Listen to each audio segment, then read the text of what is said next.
The Institute for Educational Planning and Administration at the University of Cape Coast has become a UNESCO Category 2 institute for West Africa after an agreement signed between Ghana and UNESCO in Paris. Under the agreement, the IEPA, as a UNESCO Category 2 center, is expected to build the capacity of the workforce in the education sector in the West African sub-region in the areas of educational planning. Richard Kojonyaku has been finding out what the new status of the institute means.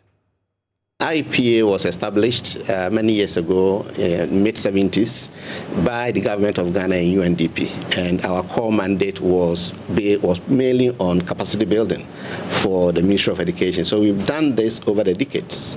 We have trained many educational administrators for the Ghana Education Service and the Ministry of Education. Director General of the Institute for Educational Planning and Administration at the University of Cape Coast, Dr. Michael Boachi-Adom, talking about the IEPA and where it has come from.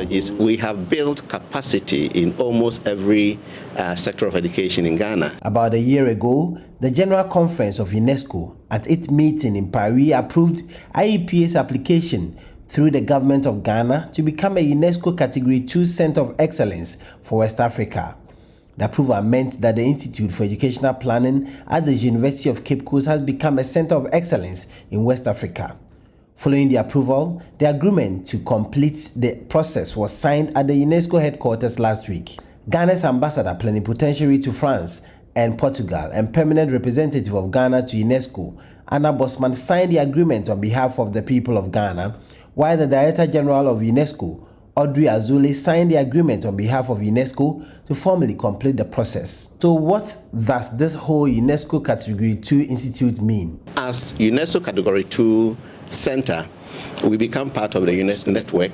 We exercise that mandate both in Ghana and within the West African sub-region. The focus is on educational planning, educational leadership, and educational research, and educational administration. Now we are extending this mandate to the sub-region where we are mandated by UNESCO and, of course, the government of Ghana that signed the agreement to support the Ministry of Education in Ghana and other ministries of education within the West Africa sub-region. We are still part of the University of Cape Coast, even though per this agreement, we have some level of financial autonomy and some level of functional autonomy.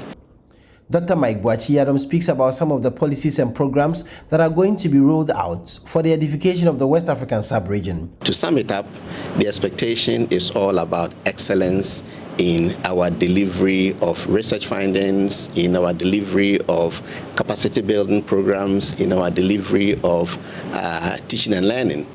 Deputy Director General in charge of academic programs and professional development at the IEPA, Dr. Alfred Frimpong-Ampamensa, talks about the excitement of the institute and what the expectations are. Leadership, as they say, is both an art and a science. The science aspect is missing from our school settings. Most of our school leaders are appointed based on experience, not on their ability to lead. So with the kind of training that we want to tailor-make for them, we believe that they would be able to also combine their skill or their science, their art, with a science of leadership so that the schools would become better places for us all. Assistant Registrar at the IEPA, Albert Abena-Kunedu-Owusu, says the institute will do more in order to make more impact on the African continent. The new status gives us a bigger platform on which to operate. Already IEPA has we have the track record. I mean, when you look at what we have been doing all this while, we have done a lot.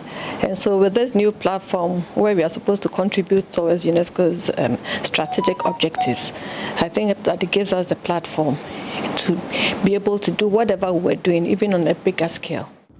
Ghana recently indicated its commitment to implementing the United Nations Sustainable Development Goals as well as the African Union's Agenda 2063. The elevation of IEPA to a UNESCO Category 2 status is expected to be part of the commitment of the West African government to meet an international agenda for education, especially in meeting the SDG Goal 4 that stresses the inclusive and equitable quality education that promotes lifelong learning opportunities for all. Richard Kojonyaku, Joynews, Cape Coast.